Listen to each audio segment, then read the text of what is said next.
KSAT 12. Good Morning San Antonio starts right now. Hi, good morning. And good morning to you, and good morning to you, and good morning to Monday. To us. To us. Good morning to us still. People recovering from Thanksgiving, and of course, after Thursday, Yes. I don't know, some people started doing it a little earlier, started decorating earlier. Yeah, a lot of people were doing that. Mike's got his hand in, he started decorating earlier. Yes. Started getting stuff out of the attic earlier. But the White House also participates big time. So you got to wonder when they started decorating, because some of the things that they decorate and some of the things that they do is unbelievable. But this year's theme is inner child. Remember your inner child. Yeah. That's the White House theme. It looks gorgeous. I'm sure they had a lot of help. So you can see some of the video there. They want everyone to remember how they saw the world as a child. This is coming from First Lady Jill Biden. A whole lot different than we see it now. Yeah, that's for sure.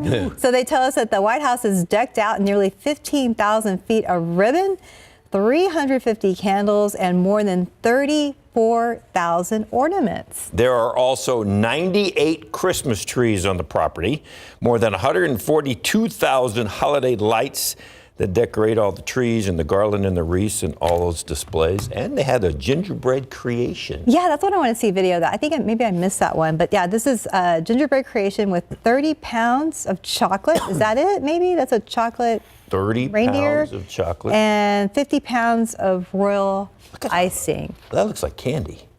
What is royal icing as opposed to just like regular icing? I don't know. No idea. Do you know, Mike? What's royal Isn't icing? royal icing made with powdered sugar, I think? Is it? I don't know, but I'm sure it's Is it just wonderful. as sugary and filling as regular icing? I think so. I mean, Gee, if only there was a way we could figure this out called Google. but yeah, no, the White House looks absolutely gorgeous. Is that Is that the gingerbread I wonder house? if that's the gingerbread house. Oh my goodness. That's gorgeous. That's super cool. Wow. I wonder if, well, I mean, I wouldn't want to mess it up. I was like, I wonder if you could eat it. Oh. Joy, our producer, says the royal icing hardens gets hard like texture hard. egg whites and powdered Egg whites and royal icing. Yeah, it's more like candy than it is like icing. Yeah. sounds delicious. That's absolutely fantastic. That's a gorgeous place, right? As opposed to like a buttercream icing or something like Yeah. that. So. Well, there you go. Very nice. So 30 pounds of chocolate and 50 pounds of icing Yeah. on the gingerbread house. If that's a gingerbread house, that White House, that's pretty good. So Yeah. give the chef. Well, it looks beautiful there. Yeah. And kind of beautiful here. Not Christmassy yet, not this shot, but Feels 47 it feels degrees. like it. Yeah, feels like it though. We had a guest on SA Live. This has been, I don't know, 5-6 years ago. And she was one of the decorators that was invited to the White House. And they get the whole theme going. Oh, and wow. they plan, obviously, like anything else, they plan this way in advance. And then they tackle all the decorating and everything. And they've got the huge warehouse of stuff. So it's not like they just keep it in boxes stuffed up in the attic, you know. Anyway, he is 47 degrees when you step outside this morning, so we've only gained a degree in the past couple of hours. The air is very, very dry. We could have gotten a lot colder, but we got that cloud cover out there, so that's kind of acting like a little bit of a blanket. We're only going to make it up to 58 later on today, so it'll be 10 degrees below normal. The aquifer, after going up a little bit over the weekend, unfortunately went the wrong direction, and allergens. Mold went up slightly. Mountain cedar dropped down just a little bit from yesterday's reading. Take a look at some of the numbers around the area right now. And again, really haven't moved all that much, if at all, from earlier this morning. 42 Kerrville, 39 Lost Maples, and 44 in Bulverde. We do have a little bit of a breeze out there, 9-10 mile per hour winds, so just enough to make that 47 feel like 43. 37 is the wind chill right now there at Bernie, and 35 in Lost Maples. So definitely don't have to tell you, you need a jacket. You're going to need it all day long because these chilly temperatures really aren't going all that much. Of course, like I said, upper 50s with the cloud cover out there, so that's going to make it just kind of seem chillier. We'll have more sunshine tomorrow, 60, not that much warmer, but sunshine's going to help. And then midweek, couple of showers Wednesday, Thursday. And there is actually a front moving through here. It's not going to do much with temperatures. It will get rid of some of the humidity. But then after that, really the trend is going to be for temperatures to start to go up as we go on into the first full week of December. We'll talk about that. We'll take a closer look at this upcoming weekend as well in just a couple of minutes. Steph, David.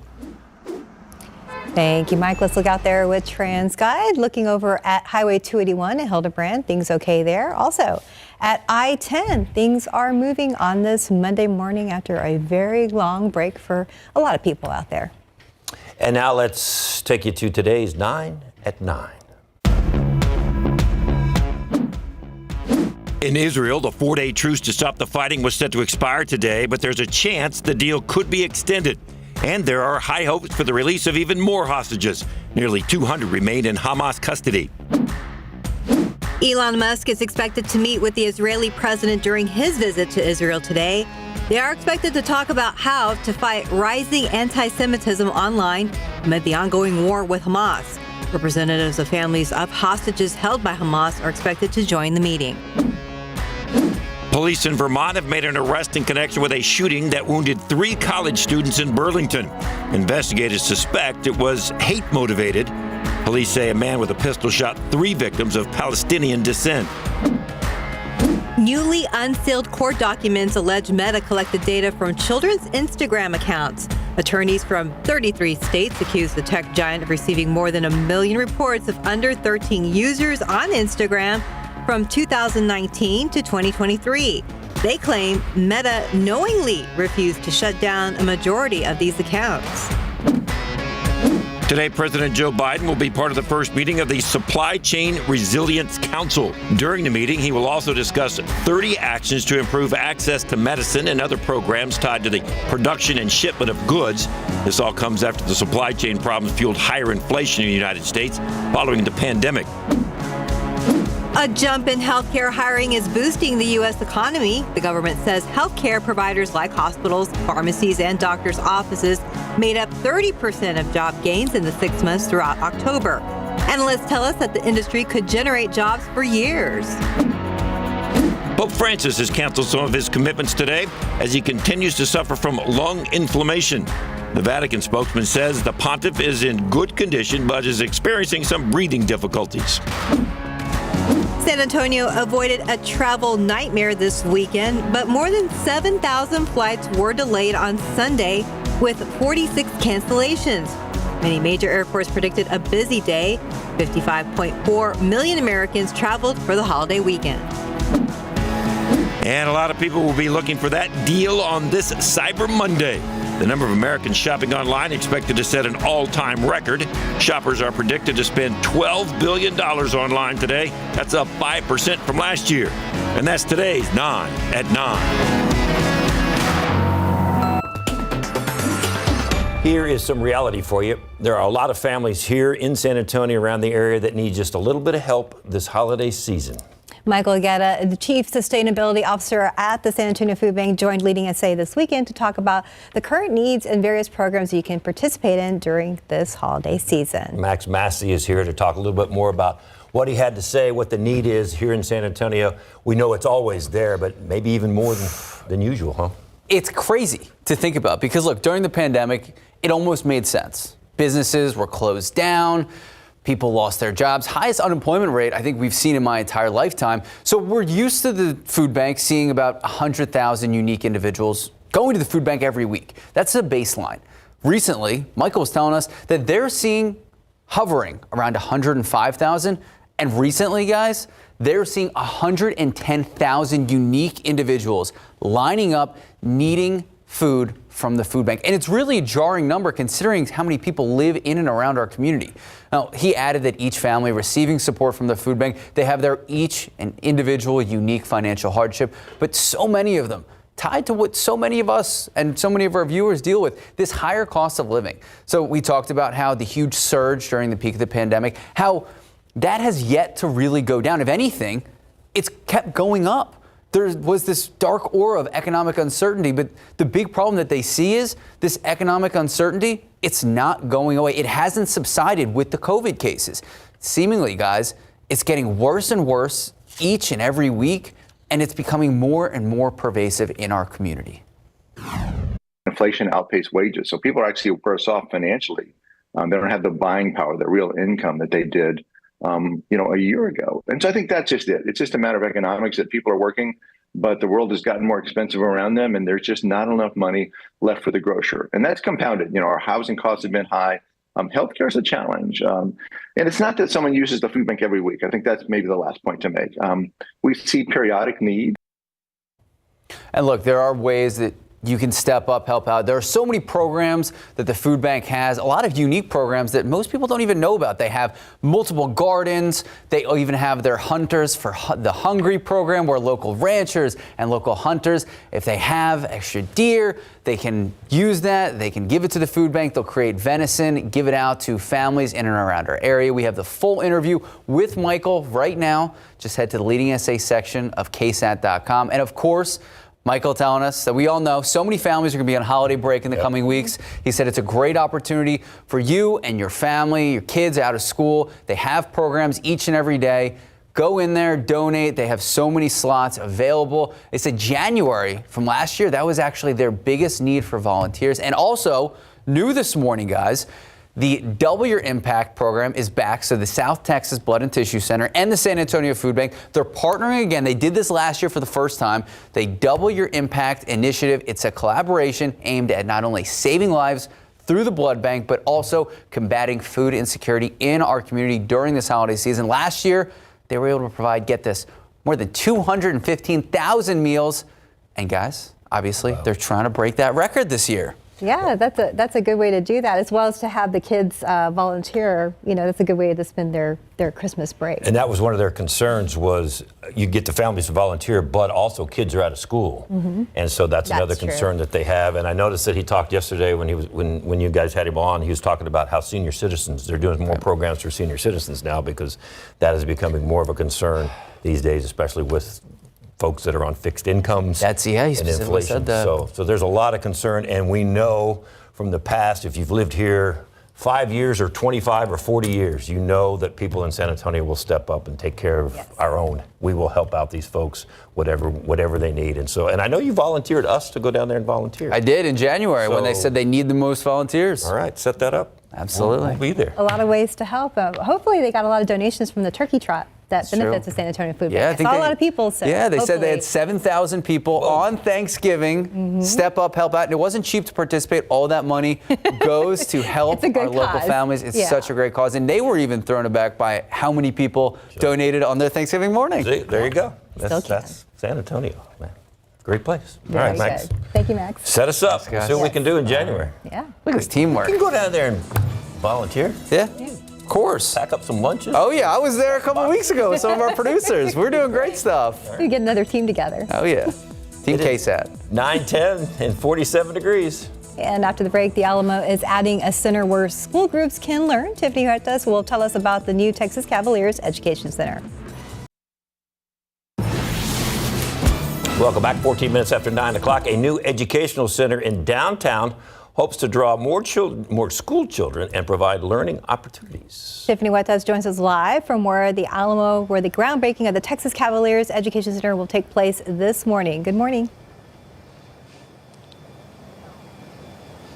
Good morning. It's a beautiful day for a groundbreaking ceremony, and that's taking place here at 10 a.m. And take a look. This is what the new center will look like. A family-friendly, beautiful place, and it's opening in the summer of 2025. And this morning we have Dr. Kate Rogers with Alamo Trust. Good morning. Good morning. Thanks so much for coming out. I'm so excited to be here. Tell us about some of the features. Well, it's really exciting. We get about 140,000 school-age children a year here at the Alamo, and inside this new center, they'll get to participate in an orientation theater with a short film. We have multiple classrooms that can accommodate different sizes of groups. We have a STEAM lab where they can do science, technology, mathematics, studying physics and archaeology and agriculture. And then we even have a space for the early learners, like pre-K kiddos, where we can do story time and dress up and fort building. And then finally, a distance learning studio, so we can bring the story of the Alamo to children throughout Texas, even beyond our borders in the United States. So the goal would be continue the education here. Yes, absolutely. We have a mission here at the Alamo Trust to be a world-class experience for all of our visitors, more than 1.6 million people a year who come to see us here at the Alamo, but also to provide world-class programming for both teachers and students of all ages. And so that's a big part of what this building will enable us to do. What are you most excited about? I'm just excited that this day is here. It's a huge step and a milestone for us in the realization of the Alamo Plan. The Alamo is at its core an educational institution. We're a historic site where 300 years of history has unfolded, and we want to make sure that all of our students understand the importance of the past and how it will help us to collectively shape our future. You have education background, Yes, so ma'am. tell us about what this means to you. This means a lot to me personally. It's a very special day. Education is my personal passion. I grew up in a family of educators. My mother, my grandmother, my older sister, all teachers, and I have great respect for the work that happens in our classrooms on the front lines each and every day, and we want to be a big part of helping to bring Texas history to life here at the Alamo. How exciting. Well, thank you for joining us this morning. We're Thank going to you. stick around for that groundbreaking, Yay. and we'll bring you that story coming up on the noon show. We'll send it back to you. We look forward to it. Thank you, Tiffany. It's going to be a wonderful place when they get all this done down there. It's going to be fantastic. Yes, right now it's a little bit of growing pains Yeah. down there. But very cool. Part of it, kind of like switching from summer to winter. Growing. Yeah. I don't know. Well, but the thing is, Bring it on. Bring on. you think, oh, okay, is it? Nope, it's going to be warm again. So I had sent out a push to your phone this morning, said grab a jacket, and then probably want shorts maybe by late in the weekend. So Just keep everything out. Isn't that always the case, though? All right, take a look at this. Today is the full moon, by the way, and according to lore and legend, it is known as the full beaver moon because this was the time when the beavers used to make their, they'd get their dams all built in the little lodges, and they'd kind of just hunker down for the winter time. So great shot there. Thank you very much for the KSAT Connect pictures. So we've got maybe a thin spot in the clouds right there, but otherwise got a pretty good cloud cover. It's not dark gray, but yeah, it's cloud cover out there. All right, today, normal high temperature is at 68 degrees. Normal low is 46. That's where we, on the hourly readings, bottomed out this morning. We're going to be staying 10 below that. Now, starting on Friday for the 1st of December, the normal low or normal high temperature is 67. Normal low is 45. So we lose a degree over the course of the next few days. Then in 3 weeks' time, by the 24th, down to 63 and 41 for the average high and low respectively.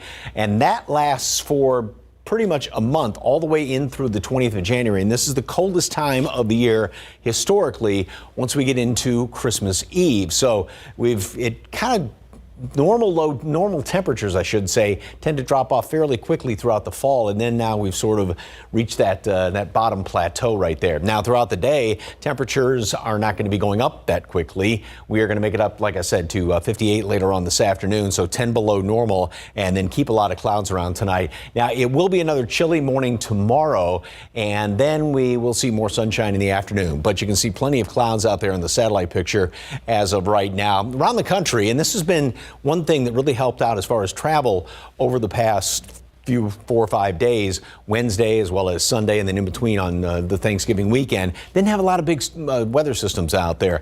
Today, however, got a big system blowing across the Great Lakes. So notice all the blue right there on the lee of the lakes. That's all the lake effect snow, and they're going to be getting a bunch of it, and then a lot more up there in New England. But elsewhere, not much is really going on around the country. Jump ahead to Wednesday. That's the day we see some rain around here. It's going to be, now again, long-range computer model tends to paint things in with a broad brush, but we do have that chance for a couple of showers around throughout the day, especially later in the day and then overnight into the first part of the day on Thursday. It looks like a wet commute Thursday morning. Then after that, we are going to start to clear on out somewhat as we head on into the weekend. So today, 58. Not that much warmer tomorrow, but with the sunshine, it's going to feel warmer. Still jacket weather. Same thing on Wednesday, and later Wednesday is when we start to see a chance for some rain overnight into Thursday. Then we'll clear out somewhat. Now, that front that moves through here really is not going to do all that much. It will get rid of some of the humidity that's going to try and build back in, because there'll be enough to give us, like I said, some of those showers, maybe even a thunderstorm or two. We're still going to be low temperatures above normal going into the weekend, and high temperatures will be flirting at normal or above that. And the trend is going to be for temperatures to start to be on the warmer side really over the weekend, especially Sunday into the first part of next week. Shorts again next week. Yep. All right. Yep. When the calendar changes to December, it's back to shorts. For a little bit, we hope. Yeah. Okay. Thank you, Mike. 9:21, 48 degrees. And before we head to break, go ahead and scan this QR code on your screen right now. We're wrapping up No Shave November. Oh, was that a plug for Team Gray Hair? Did I hear that? Okay. Although both of us up here have gray hair. Right? That's right. You still have time to donate. It all goes to a good cause, so just click that link and it'll take you where you need to donate.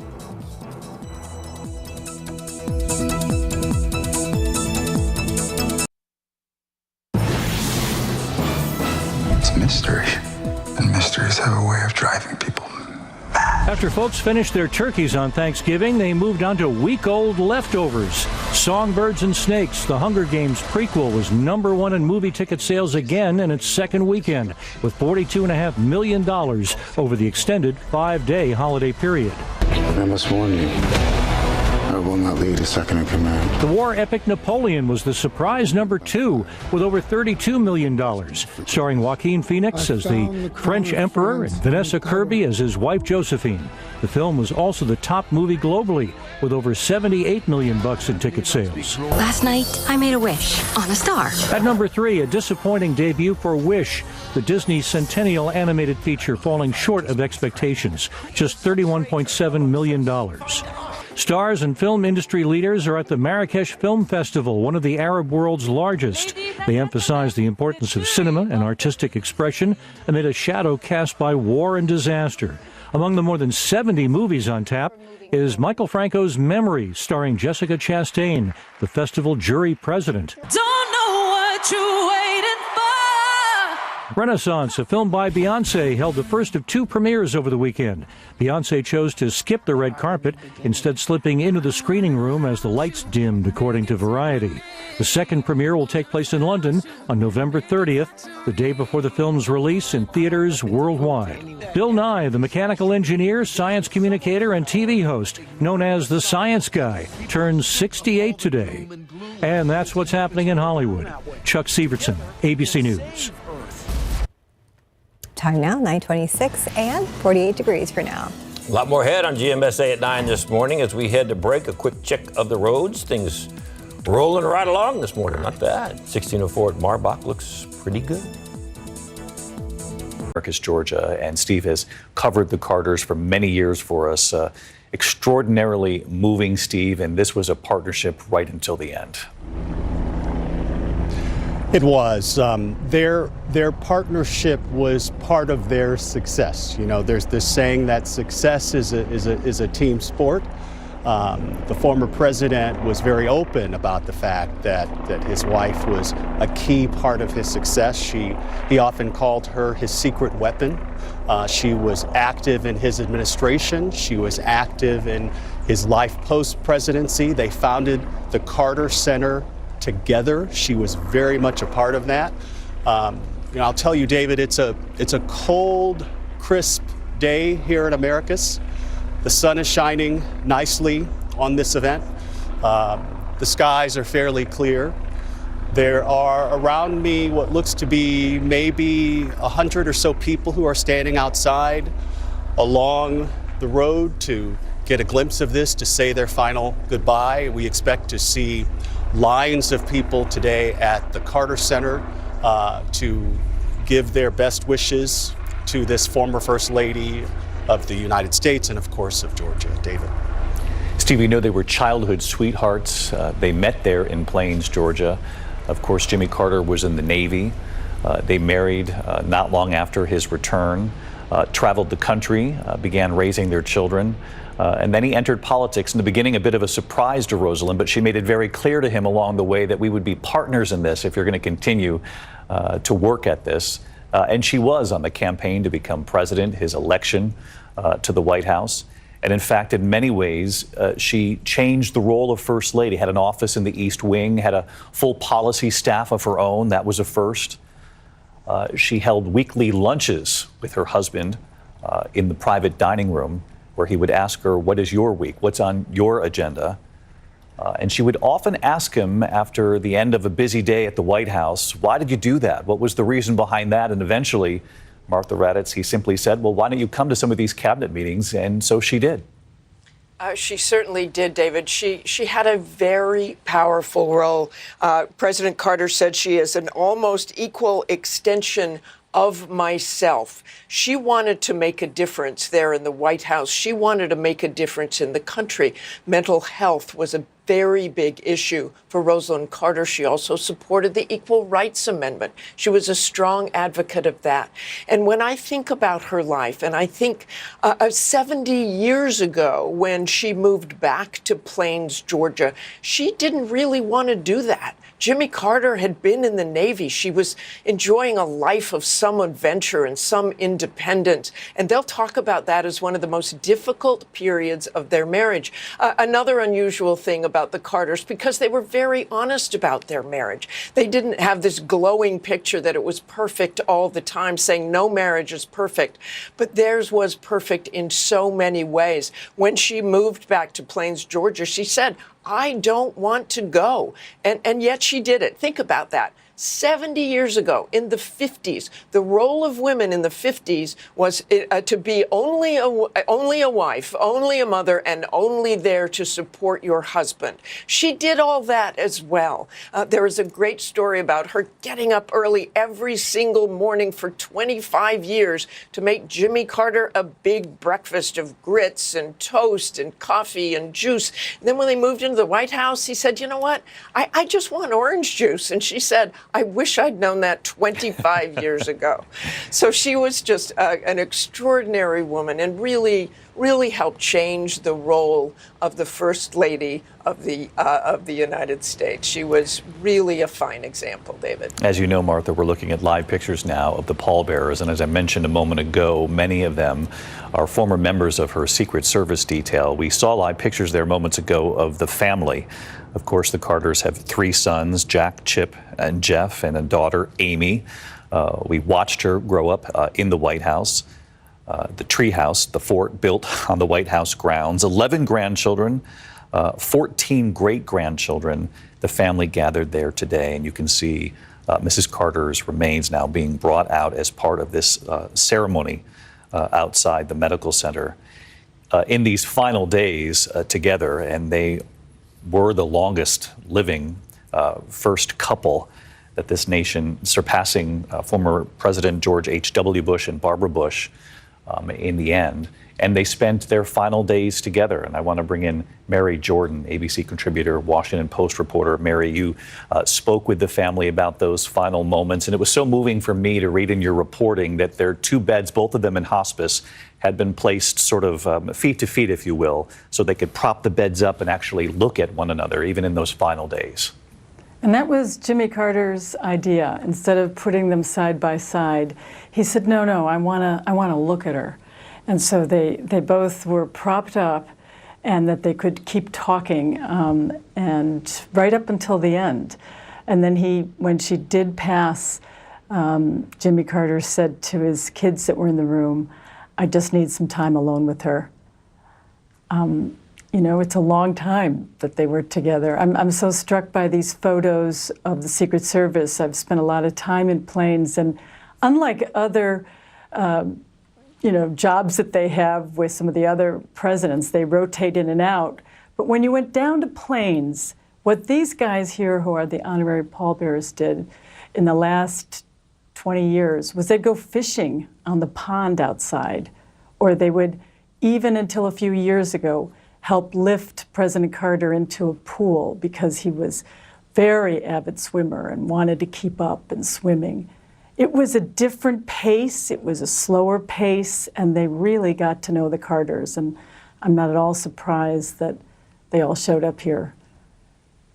A moving tribute. And Mary, what do we know about the former president, Jimmy Carter? You have reported in recent days that he is aware, remarkably sharp at times. I know he's lost a lot of weight. They're making a suit for him, and he's hopeful he can be part of the tributes and services this week. It's by the hour, but the most recent reports was that he was determined to go to Atlanta. I'm not sure if it's today or for tomorrow's tribute, and then to come back home for the family funeral in Plains on Wednesday.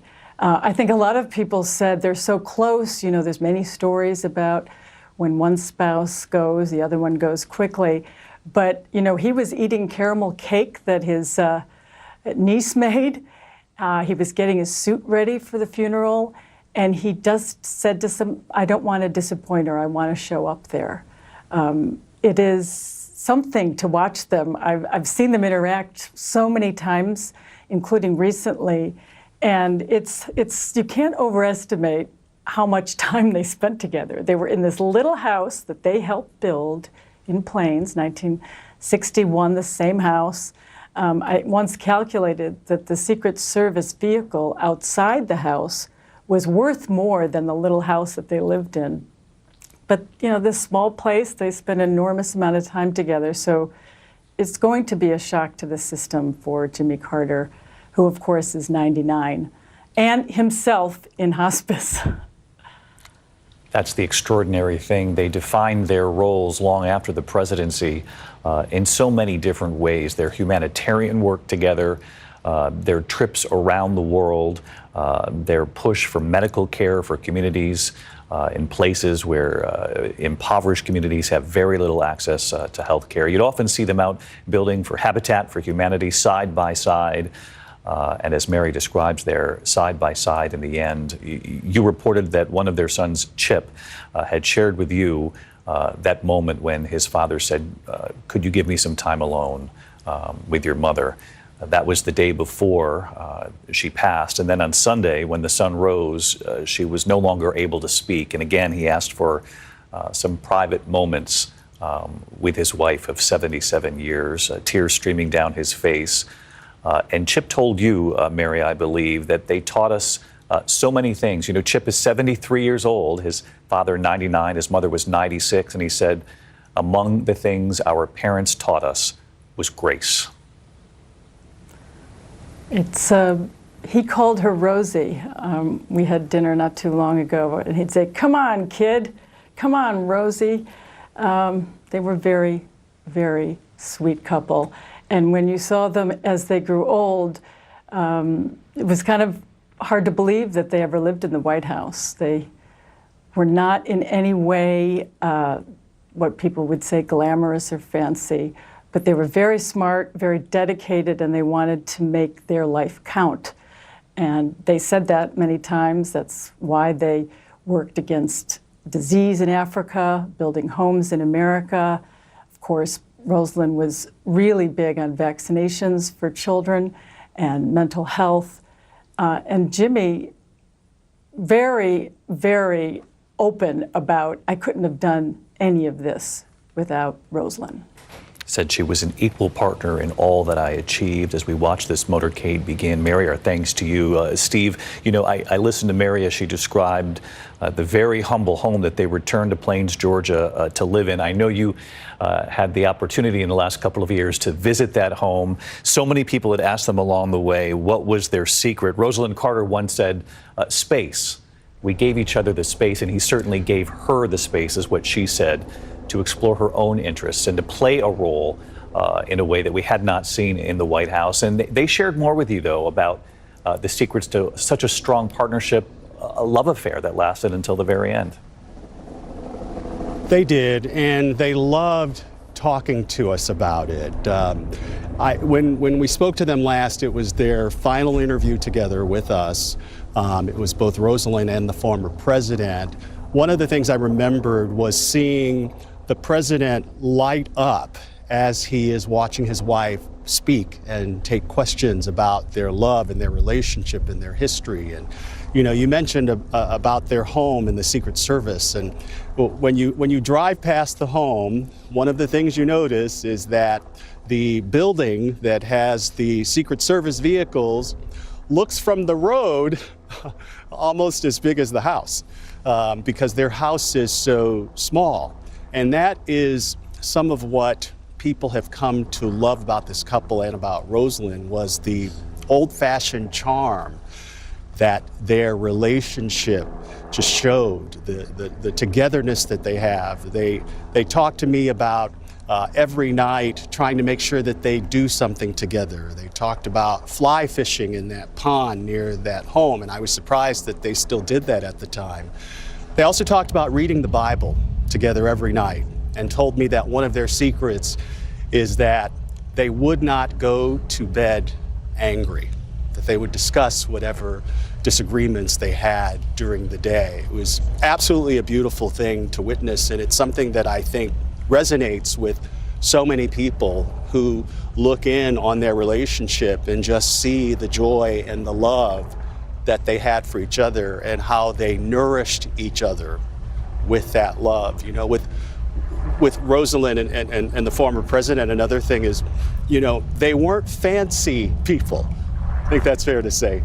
Even at the Carter Center, where her body will be headed to this afternoon, they had a small apartment. And they didn't have big things. There was a Murphy bed in the apartment. That's where they slept when they stayed at the Carter Center, in this small little apartment with the Murphy bed that they put down. And they enjoyed the time that they spent together in that small space and in these small spaces.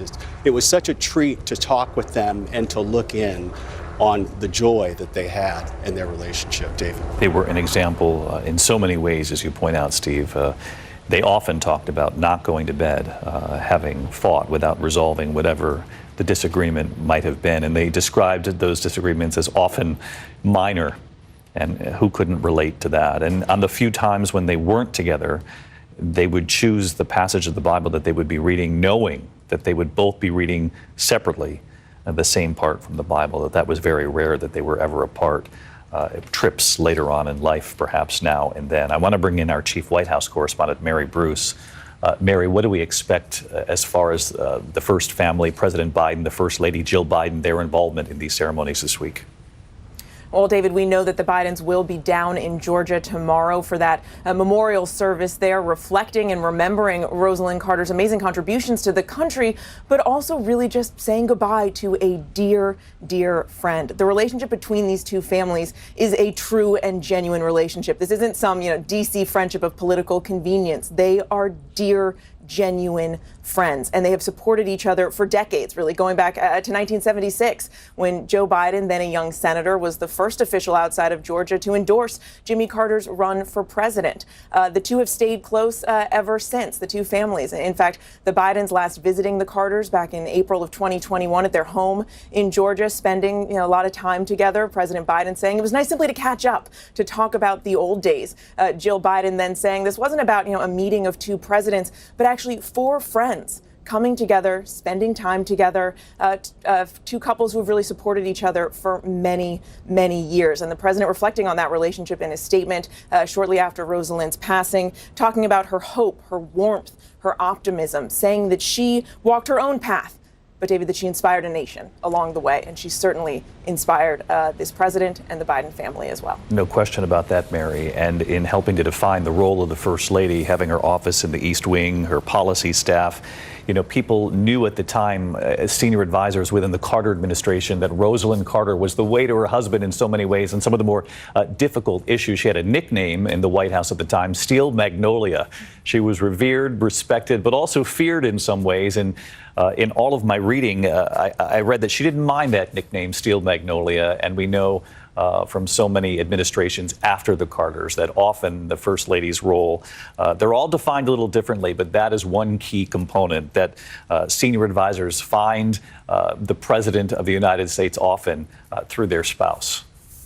I think that nickname was one that she wore as a badge of honor. I think you are right about that, David. And she redefined the role and really paved the way for all of the first ladies who have, taken and assumed this office since then. Not just in the way that she supported her husband, but in the issues that she decided to tackle as well. And yes, you are right. Certainly every first lady defines the role in her own way. But it is because of Rosalynn Carter, I think, that you have really seen such a transformation in the way that the East Wing has a lot of power in this building as well, David. Mary Bruce, my thanks to you. Mary Jordan as well, Martha Raditz, Steve Osinsami, the motorcade having left the medical center there in Americus. It will head now to the Carter Presidential Center. It'll arrive early this afternoon there in Atlanta, part of 3 days here where the nation will remember a first lady who helped define the role of a first lady in the White House. She was asked later in life how she wanted to be remembered.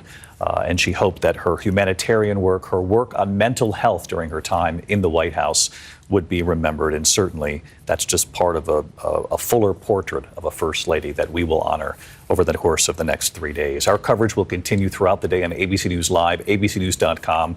You can also see Mrs. Carter's memorial service tomorrow and her funeral on Wednesday on ABC News Live. I'll be back with the entire team a little later today for World News Tonight. I'm David Muir in New York. Until then, have a good day.